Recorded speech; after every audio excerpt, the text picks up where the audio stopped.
Mr. Trump, with today being the deadline to file your taxes, I just wanted to go over some of your investments before sending in your forms.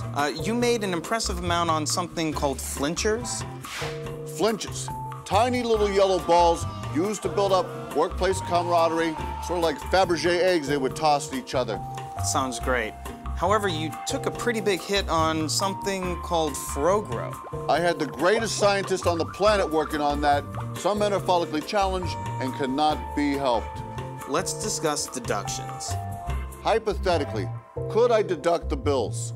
The Buffalo Bills. Yes. No. But let's be honest, the reason why you would trigger an audit right now is because you've been investing so heavily in something called the box score. The box score? Is that still on? I believe it is, and actually, I think it starts right now. I don't know a lot about sports, but I can drink a lot of beer. My motto is simple: C's get degrees. Need a long, inappropriate hug? I'm your man. I think I'm smarter than you, because I probably am. Howard Coward for box score.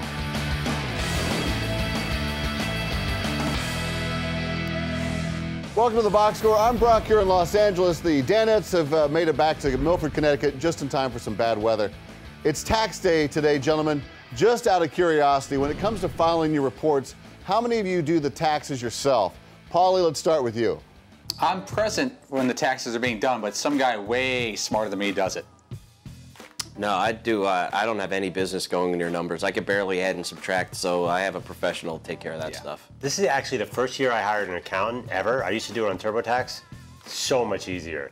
So many less audits. Yeah, we ship our stuff to an accountant somewhere in Long Island, and hopefully we get some decent money back after the process is over.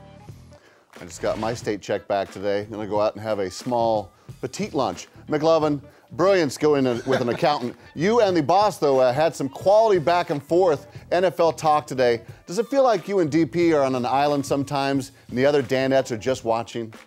It might come off like that on TV.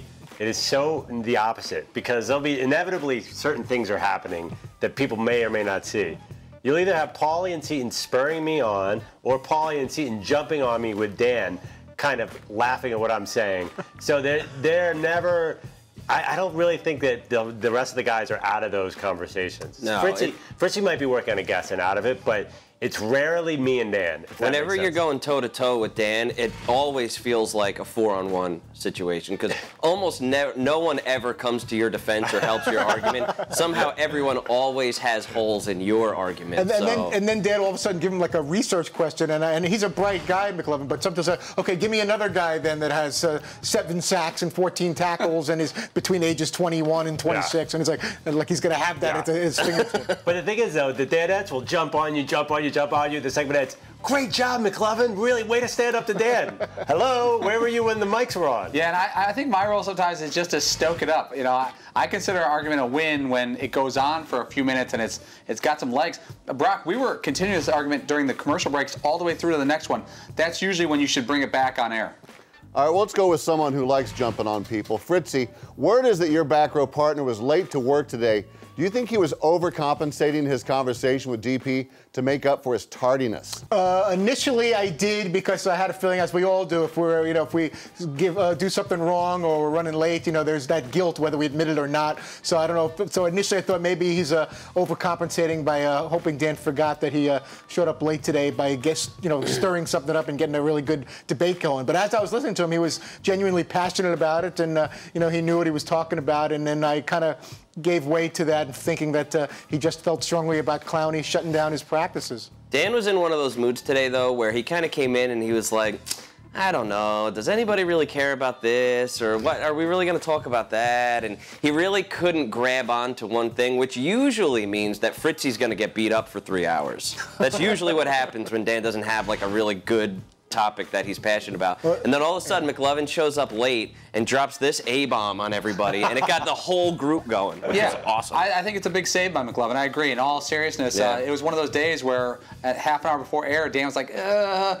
it's not like he wasn't into anything. He just hadn't latched on to something. It doesn't matter what it is. And when McLovin got into this and stayed by his point, it was good producing by McLovin, consciously or subconsciously. All the talk about Clowney and work ethic spilled over to SAT scores. and Dan made sure he didn't miss this opportunity to rip the back row. We're all in this same room, no matter what our scores are. All that studying you did, Fritzy, to get into a great school like NYU, and you're right here. What a waste. McLovin, Dartmouth, Ivy League, honors, and he's still in the room. He's in the back row. A couple of C students in the front row. See, you're giving me a lot of credit. Okay. I just want to say, all of that knowledge Fritzy put into his brain, I put that work into my liver during that same exact time frame. C's get degrees, man. You know, the we're all in the same room thing is nice, and it's a great way to like make maybe guys like myself feel better. But I mean, ultimately, I would rather be an Ivy Leaguer and still sitting in this room and be like, yeah, I did all that stuff instead of the drunken fool that I am. No. But that being said, I mean, things have worked out for you. You could say that maybe some of us are overachievers, underachievers. I'm not really sure.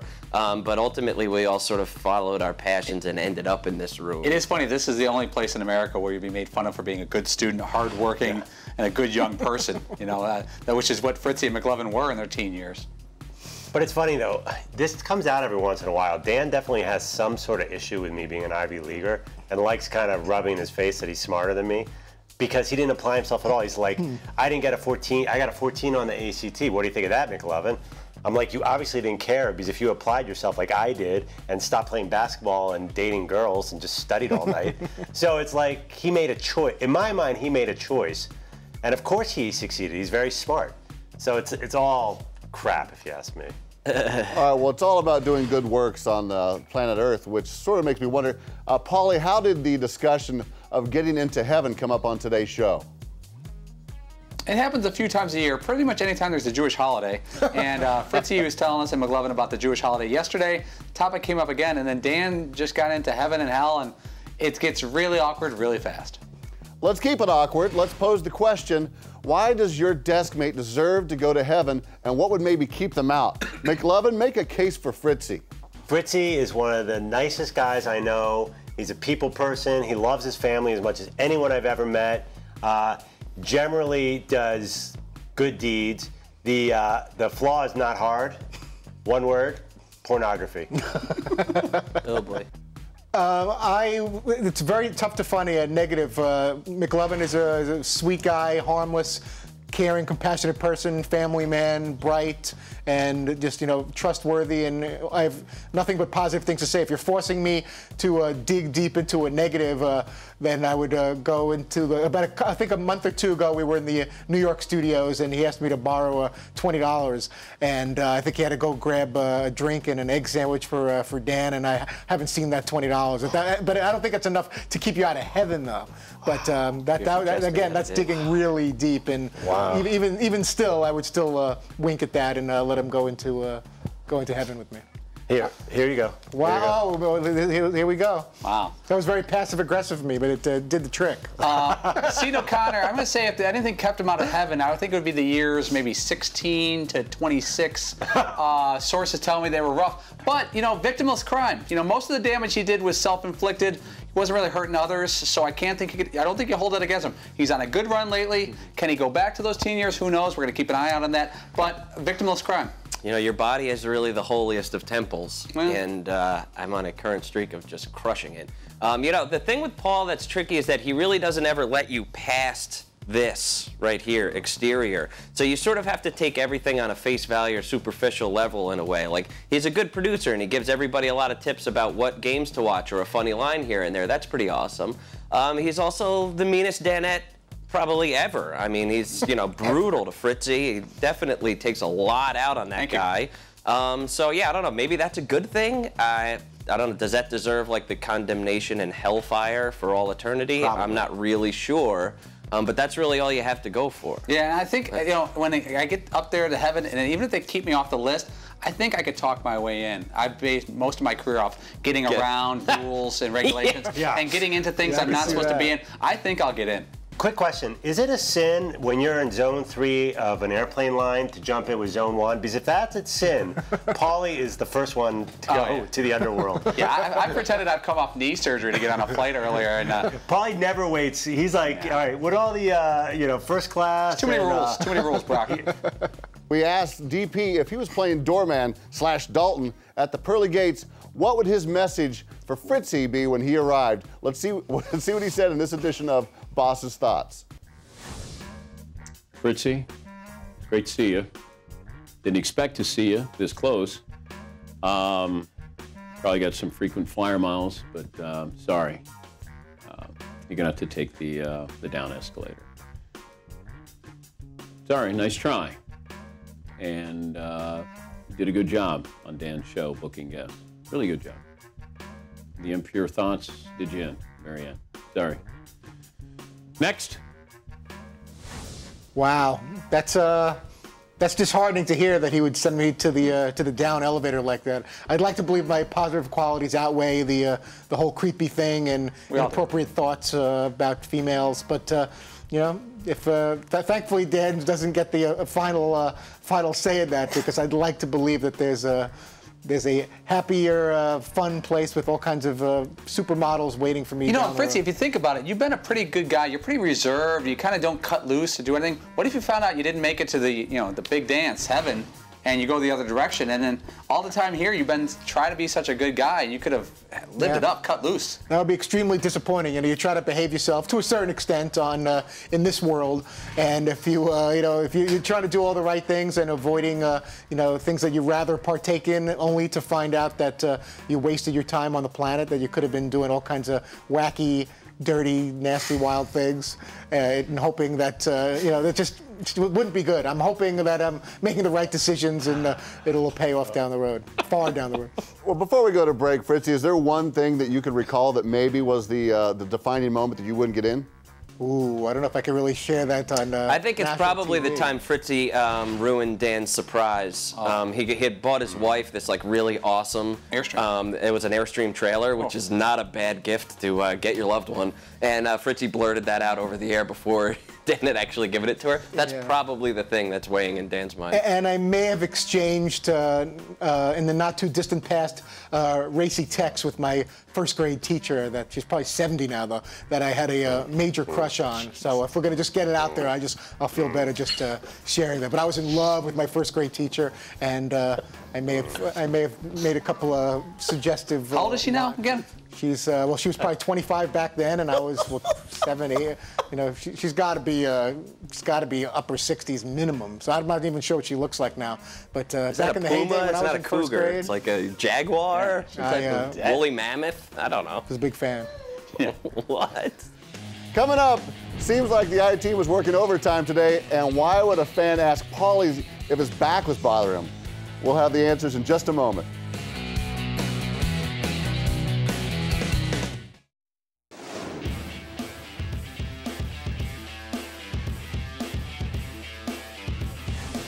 Welcome back to the Box Score. Big news broke in the world of swimming yesterday as 18-time gold medalist Michael Phelps announced he's coming out of retirement.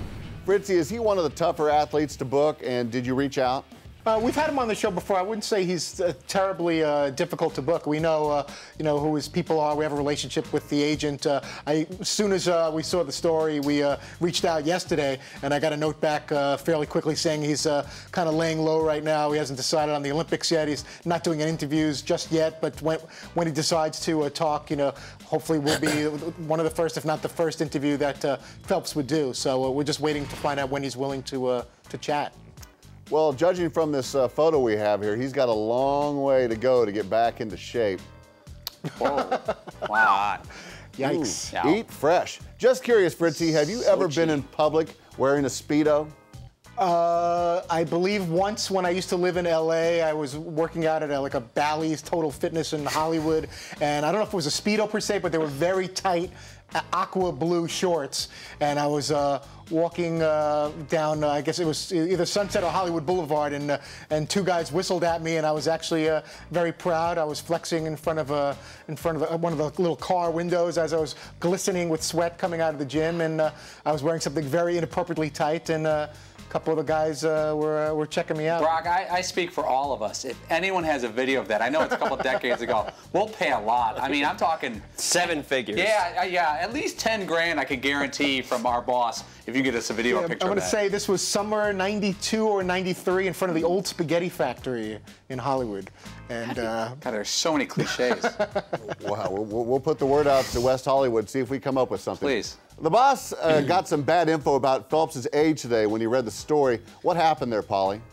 Well, we had the morning meeting, and we were going over everything, and I think I said he was 28, and then Fritzy said, no, he's 31, and I think Fritzy was thinking maybe in his head, he's going to be 31 when the Olympics happened, which factually was right. I said his current age was 28. And so, but Dan left the meeting thinking he was 31. Paul's putting it a lot nicer than it actually was. I heard something on the radio when I was driving home, and I obviously misheard it. And I should have taken a couple extra seconds to actually Google it and check the birthday instead of blurting that out. And I guess the newscaster I heard on the radio must have been referring to that he's going to be 31 if and when he competes in Rio. I definitely heard Dan say, how old is he? And Paul said 28, and I said 31, and I totally botched that, and then Dan went with it on the air, so that was my bad very early in the show today. It's funny, though, because all of us tend to give Dan at least some piece of information wrong, or like, no, I think it's this, and then it ends up being wrong. I just wonder if it wasn't a Fritzy on Paul crime, if it would even make the light of day, because we could do this probably a dozen times a week. Easy. All right, well, from hanging up the goggles, let's go up to hanging up the glasses. One Danette who looks like he should go into retirement is McLovin. As we uncovered this, McLovin going in for the dunk, but he's denied by the rim. Oh. Seton, how embarrassing is that? I don't think it's embarrassing at all. I mean, he's like an inch away from dunking that thing. I was kind of hoping when I got the video that McLovin would fall, because I've seen a lot of video of people, they go up for a dunk and grab the rim and their momentum sort of takes them over and they fall flat on their back. I was hoping for some type of, real embarrassment, but not being able to dunk. I've watched us not be able to dunk here every day. It's a non-story to me. How many tries did you take with that video? I took three tries, and then I lied to you guys and said it was 9.5 feet. If it was 9, maybe it was 9.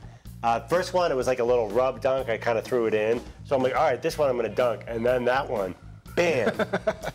And then the third one, I just hit a nice college layup, hit the tap of glass. Well, McLovin, you made sure to take embarrassing to a new level on the show as well, as he gave us this thing he calls dancing. Paulie, how awesome is it sitting so close to a train wreck? Well, one of the best parts about my job is that my back is to McLovin, and I chose not to look. It's like an eclipse where it's supposed to burn your retinas. I'd rather look directly at an eclipse. Oh, dear God, did that actually happen? Yeah, is this CGI? Is that what I look like today? Some kind of jazzercise going on there. I felt like I was had some rhythm going. I did not realize that is what I'm projecting. That was on national TV. It sure was. It looked like a ladder unfolding and folding over and over. I'm so dorky. Why didn't you guys tell me anything? Privately, I was kind of hoping everyone would get up and dance at that moment. I thought for sure Dan would get up and do his little robot thing. He sort of has this really stiff, but it didn't really materialize. But Andrew dancing is brilliant. And McLovin, the reason we didn't stop you or tell you that there's a problem with it because we're in the entertainment business. He should have gone with Paulie's hard and fast rule, men do not dance. All right, there was more investigative work done by the I-Team today. As it was revealed, the boss's name appeared on the newest IMDb page for the movie Entourage. Seton, how did you come across this? One of our fine Twitter reporters, for some reason, was spending their time looking at Dan's IMDb page, which I'm not really sure why.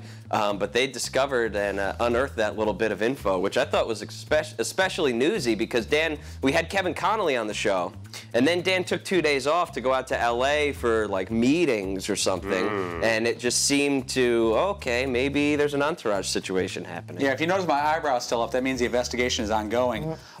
We got no response back from Wahlberg, Doug Ellen, Jerry Ferrara, Kevin Connolly. We called, Rex Lee, the guy who played Lloyd, nothing.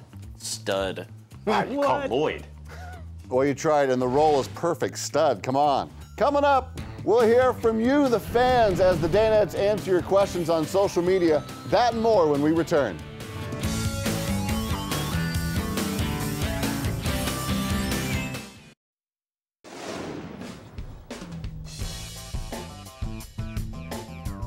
Welcome back to the Box Score. It's Tuesday here on the Box Score, so it's time to reach out and touch the fans. Easy, Fritzy.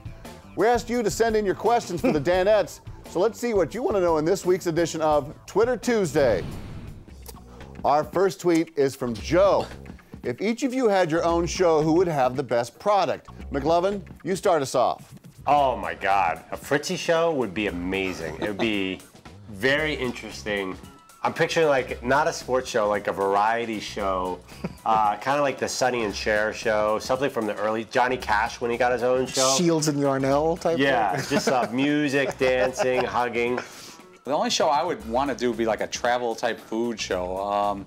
Seton, I think, would be a good music interviewer. You know, I like, he's really got an in-depth love of music. I see those shows like where it's just one-on-one with a musician, and you get into the depth of where you recorded something, the different inspirations, and how you came up with a song. I like those shows. I was watching one with Nirvana, or not Nirvana, with Foo Fighters last night. I love the minutia of music, even though I'm not the biggest music fan. When I like a band, I want to know more about them. I think he could do a good show like that. I think Paulie has a lot of ideas and could put together a pretty compelling show. I think Andrew is the most naturally entertaining of us because he just has that sort of Will Ferrell quality to him where like he can just do something and it's funny because he did it, and if any of us did it, it wouldn't really be that funny. And if you wanted to get a peek inside the mind of like a madman where you're a little scary, but you know, you're sort of scared, but you're really entertained and like, no way people really live this way, that's Todd Fritz. Like a more pervy Dave Attell.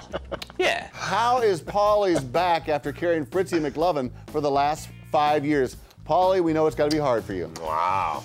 How about that? Yeah, you know what? I don't agree with that. It's actually been 7 years. Well, Baker Dan has been carrying Paulie, who's been carrying me and Fritzy McLovin. So Dan's back is really in trouble. Now that's a kind of a silly thing. Now, we all produce a show. We all have things that are irreplaceable.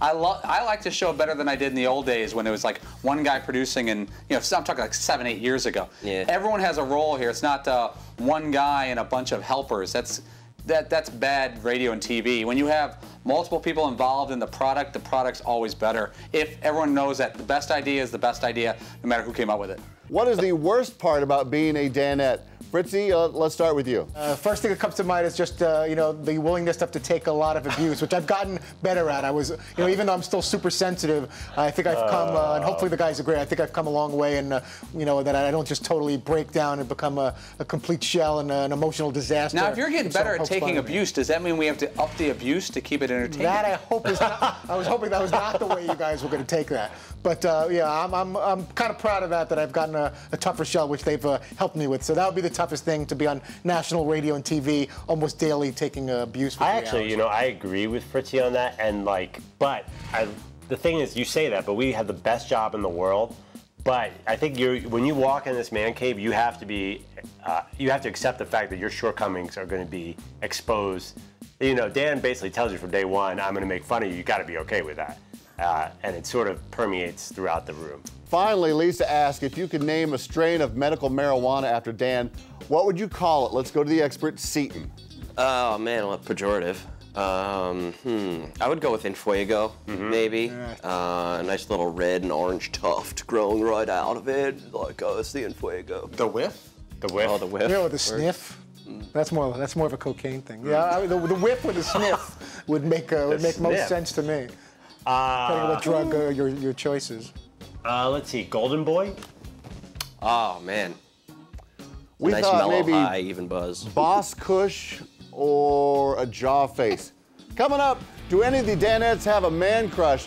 We'll get you the scoop when we return.